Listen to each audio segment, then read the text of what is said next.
El joven que estás viendo en pantalla pasó años viendo cómo la violencia destruía a su familia desde dentro. Pero lo que nadie imaginó era que terminaría protagonizando una tragedia aún peor. En una sola noche, una madre trabajadora, una adolescente y 2 niños perderían la vida dentro de su propia casa y serían objeto de más abusos a manos de alguien que había convivido con ellos toda la vida. Quédate hasta el final para conocer todos los detalles de esta impactante historia que te dejará sin palabras. El caso de Mario Alberto Coyotl. Todos los días convivimos con la maldad.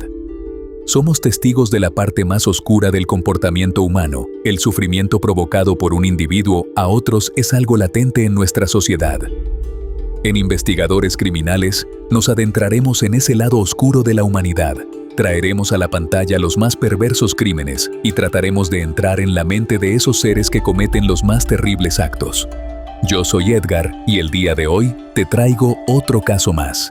Pero antes de comenzar, quiero que me digas desde dónde nos estás viendo. Nos gusta mucho saber hasta dónde llegan estas historias. Tampoco olvides dejar tu me gusta y compartir este video si crees que a alguien más le puede interesar. Y ahora sí, comencemos. La noche del 26 de octubre de 2011, un familiar de María de Los Ángeles Vidaña se acercó a la vivienda donde residía la mujer junto a sus hijos, en la comunidad de San Manuel, perteneciente al municipio de El Dorado, en Sinaloa, México. Al no obtener respuesta, decidió ingresar por la parte trasera de la propiedad y se encontró con una escena aterradora. María y 3 de sus hijos se encontraban sin vida dentro del inmueble. De inmediato, dio aviso a las autoridades. Poco después llegaron agentes y personal de investigación, quienes confirmaron el fallecimiento de las víctimas. La mujer tenía 41 años y había sido encontrada junto a Mariana, de 16 años, Jonathan, de 13, y Giovanni, de apenas 9 años. Todos pertenecían a una misma familia que era conocida en la comunidad. Mientras los funcionarios comenzaban a procesar la escena y a recopilar los primeros antecedentes de la familia, también supieron que existían otros 2 integrantes estrechamente vinculados al núcleo familiar. Uno era Mario Alberto, el hijo mayor de María. El otro era Gavino, quien años atrás había formado parte del hogar como pareja de María y era padre de los 3 menores fallecidos. Para comprender cómo aquella familia había llegado a ese punto, es necesario conocer quiénes eran las personas que vivían en aquella vivienda y cuáles habían sido las circunstancias que marcaron sus vidas durante años. Mario Alberto Coyotl Vidaña nació el 27 de octubre de 1992 en Culiacán, Sinaloa. Su madre era María de Los Ángeles Vidaña, originaria de San Manuel. Mario nunca llegó a conocer a su padre biológico y sabía muy poco sobre él, más allá de que llevaba el apellido Estrada y que había fallecido de forma violenta. Cuando Mario tenía apenas 2 años, María inició una relación sentimental con Gavino Coyotl Martínez, un hombre originario del estado de Puebla. La pareja se casó poco tiempo después y Gavino decidió darle su apellido al niño. Tras vivir una temporada en San Manuel, la familia se trasladó a Puebla en busca de mejores oportunidades. Con el paso de los años nacieron Mariana, Jonathan y Giovanni, completando así el núcleo familiar. Para Mario, los primeros años junto a su padrastro transcurrieron con relativa normalidad. Sin embargo, esa convivencia comenzó a deteriorarse conforme fueron naciendo sus medio hermanos. Con el tiempo, Gavino desarrolló una conducta cada vez más agresiva dentro del hogar, y Mario se convirtió en uno de los principales receptores de sus maltratos. María intentaba proteger a su hijo cuando era posible, pero ella también sufría las consecuencias del carácter violento de su esposo. A medida que los años avanzaban, las discusiones y enfrentamientos se volvieron más frecuentes al punto que en una ocasión, Gavino intentó abusar sexualmente de su hijastro. Durante su preadolescencia, Mario comenzó a responder a las agresiones y la relación entre ambos se volvió cada vez más conflictiva. En el ámbito académico, Mario era considerado un estudiante aplicado, aunque presentaba dificultades para aprender. Durante la primaria, recibió atención de psicólogos y psiquiatras, mientras enfrentaba constantes regaños, castigos y episodios de hostigamiento escolar. A pesar de ello, logró mantener amistades, llevar una vida social relativamente normal y completar sus estudios de primaria antes de que la familia volviera a mudarse. Mario logró terminar la primaria mientras residía en Puebla, pero únicamente cursó el primer año de secundaria antes de que la familia regresara a Sinaloa. La decisión fue tomada por Gavino, quien atravesaba una complicada situación económica y personal. Las deudas se acumularon hasta el punto de que la familia terminó en bancarrota. Ya instalados nuevamente en El Dorado, Gavino abrió un taller mecánico y la situación financiera pareció estabilizarse poco a poco. Sin embargo, dentro del hogar los problemas continuaron. Mario nunca había aceptado pasivamente los malos tratos de su padrastro, y las confrontaciones entre ambos se hicieron cada vez más frecuentes e intensas. Durante esos años, el joven comenzó a relacionarse con personas que terminaron introduciéndolo en el consumo de alcohol y estupefacientes. Mientras la convivencia familiar seguía deteriorándose, Mario también empezaba a tomar decisiones que complicarían aún más su vida personal. En 2009 ocurrió un episodio que terminó provocando una ruptura definitiva dentro de la familia. Gavino protagonizó un nuevo incidente de violencia contra Mariana cuando intentó abusar sexualmente de su propia hija, en ese momento de 14 años. Para María, aquello fue el límite de una situación que llevaba años soportando. Finalmente decidió acudir ante las autoridades y presentar una denuncia contra su esposo. Al enterarse de la denuncia, Gavino abandonó Sinaloa y regresó a Puebla. Antes de marcharse lanzó amenazas contra María, lo que llevó a la mujer a buscar protección temporal en un albergue dependiente de la Procuraduría General de Justicia del Estado. La salida de Gavino puso fin a los constantes enfrentamientos dentro de la vivienda. Sin embargo, también dejó a la familia sin una fuente importante de ingresos, obligando a María a asumir prácticamente sola la responsabilidad económica del hogar. Durante ese periodo, Mario mantenía una relación cercana con sus hermanos menores, especialmente con Giovanni. Solía cuidarlo cuando su madre estaba trabajando y compartía con él gran parte de su tiempo libre. Mientras tanto, María hacía grandes esfuerzos para sostener económicamente a la familia y cubrir las necesidades de sus hijos. Al alcanzar la mayoría de edad, Mario decidió buscar empleo para contribuir con los gastos de la casa. Para 2011 trabajaba en una cadena de supermercados y, desde fuera, parecía estar avanzando hacia una vida más estable y responsable. Sin embargo, esa imagen no reflejaba completamente su realidad. Aunque tenía trabajo y colaboraba en el hogar, seguía consumiendo sustancias y frecuentando compañías relacionadas con conductas problemáticas. 2 años después de la partida de Gavino, la familia parecía haber encontrado cierta tranquilidad, pero Mario continuaba arrastrando dificultades personales que no habían desaparecido. La mañana del domingo 23 de octubre, Mario salió de su casa con la intención de entregar unos documentos en la sindicatura. Después de completar ese trámite, se reunió con algunos amigos y comenzaron a consumir cerveza, a pesar de que apenas transcurrían las primeras horas del día. Con el paso de las horas, la reunión se prolongó. Mario permaneció gran parte de la jornada bebiendo alcohol junto a sus conocidos y continuó haciéndolo hasta entrada la tarde. Finalmente, alrededor de las 6 de la tarde, uno de ellos lo llevó de regreso a su vivienda. Al llegar a la casa, María aún se encontraba trabajando.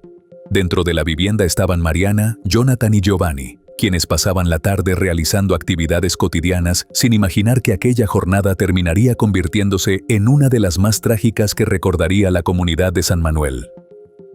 Tras el hallazgo de los cuerpos, las autoridades comenzaron a procesar la escena y a recopilar las primeras evidencias dentro de la vivienda. Se iniciaron las primeras entrevistas con familiares y personas cercanas a las víctimas. El objetivo era reconstruir las últimas horas de vida de María y sus hijos, así como identificar cualquier situación que pudiera ayudar a esclarecer lo ocurrido. La noticia se propagó rápidamente por San Manuel y las comunidades cercanas. La muerte de una madre y 3 de sus hijos causó una profunda conmoción entre quienes conocían a la familia. Conforme avanzaban las diligencias, los investigadores reunieron información sobre el entorno familiar de las víctimas. Entre los datos recopilados figuraba la existencia de conflictos ocurridos años atrás dentro del hogar, así como la separación de María y Gavino. Los agentes también intentaban determinar los movimientos recientes de cada una de las personas vinculadas a la familia. Durante esas averiguaciones surgió una situación que llamó particularmente la atención.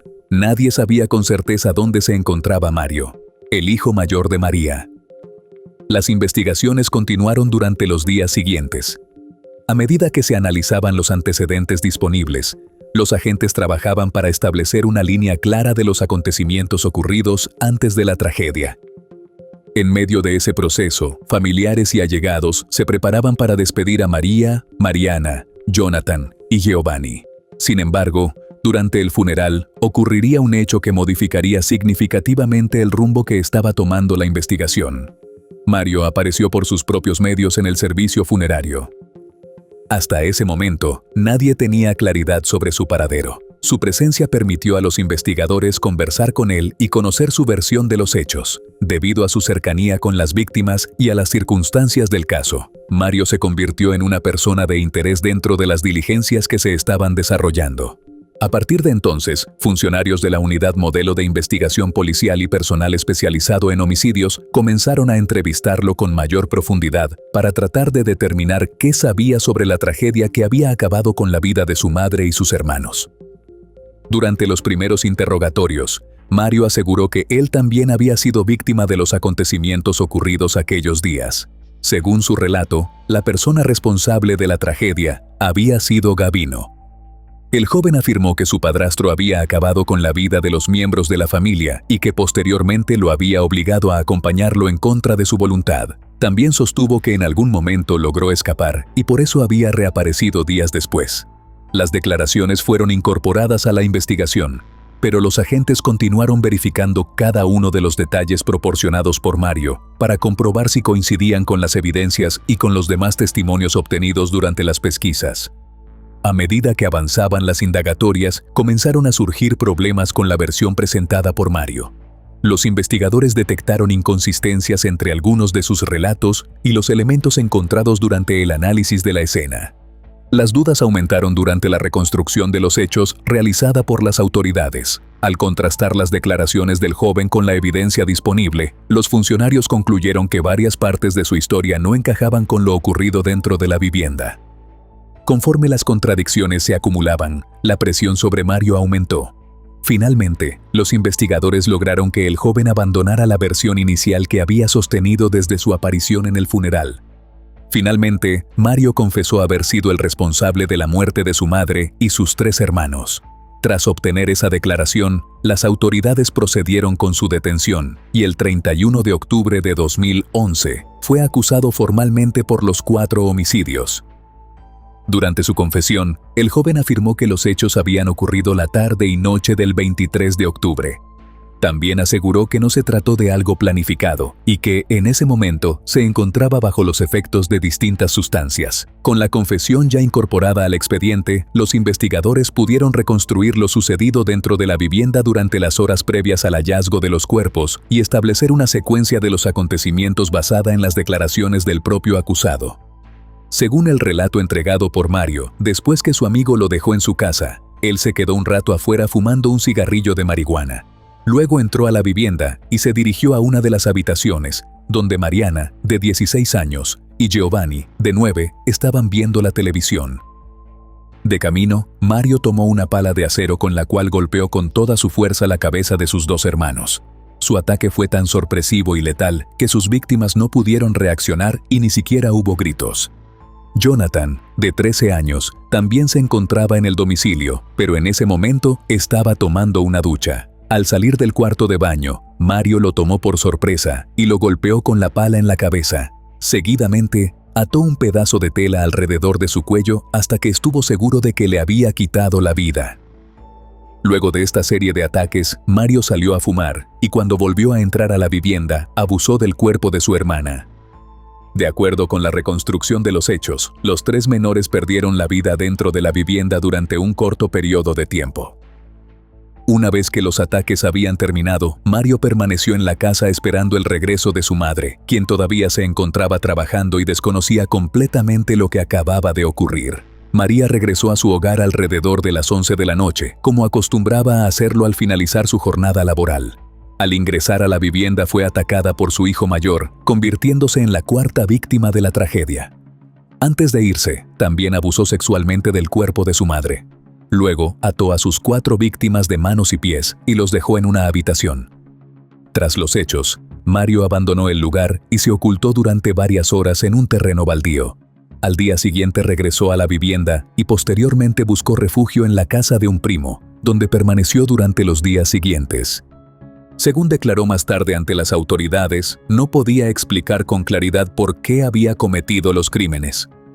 Insistió en que no había existido planificación previa y sostuvo que se encontraba bajo los efectos del alcohol y las sustancias cuando ocurrieron los hechos. Como parte de la investigación, las autoridades sometieron a Mario a diversas evaluaciones psicológicas, médicas y toxicológicas. Los análisis confirmaron que había consumido alcohol, marihuana y cocaína. Sin embargo, los especialistas determinaron que se encontraba en condiciones de comprender sus actos y que podía ser juzgado penalmente por los crímenes que había confesado. El Ministerio Público presentó cargos por homicidio agravado por razón de parentesco. Durante su declaración preparatoria, Mario escuchó la acusación en su contra y confirmó la autenticidad de la confesión que había firmado previamente. Cuando se le preguntó por el motivo de los homicidios, respondió que no sabía por qué lo había hecho. Mientras tanto, las autoridades lograron localizar a Gavino en la comunidad de Paciotla, en Puebla. Aunque la confesión de Mario lo desvinculó de la muerte de María y los menores, el hombre aún debía responder por la denuncia presentada años atrás por hechos ocurridos dentro de la familia. El proceso judicial continuó durante los años siguientes. Finalmente, el 3 de septiembre de 2014, Mario Alberto Coyotl Vidaña recibió su sentencia. El juez de Sinaloa lo condenó a 31 años y 3 meses de prisión por los homicidios de su madre y sus 3 hermanos. Fue recluido en el penal de Culiacán. Tras conocerse el caso, algunos especialistas analizaron los posibles factores que pudieron influir en la conducta de Mario. Entre ellos se mencionaron el entorno violento en el que creció, los conflictos familiares acumulados durante años y el consumo de sustancias. No obstante, también señalaron que casos de esta naturaleza suelen ser complejos y que resulta difícil atribuir una única causa a hechos tan extremos. Mientras permanecía en prisión, Mario concedió una entrevista en la que habló sobre su infancia, los episodios de violencia que aseguró haber vivido dentro de su hogar y el arrepentimiento que sentía por lo ocurrido. También pidió perdón a sus familiares y utilizó su experiencia para advertir a otros jóvenes sobre los riesgos asociados al consumo de sustancias y al entorno que había marcado gran parte de su vida.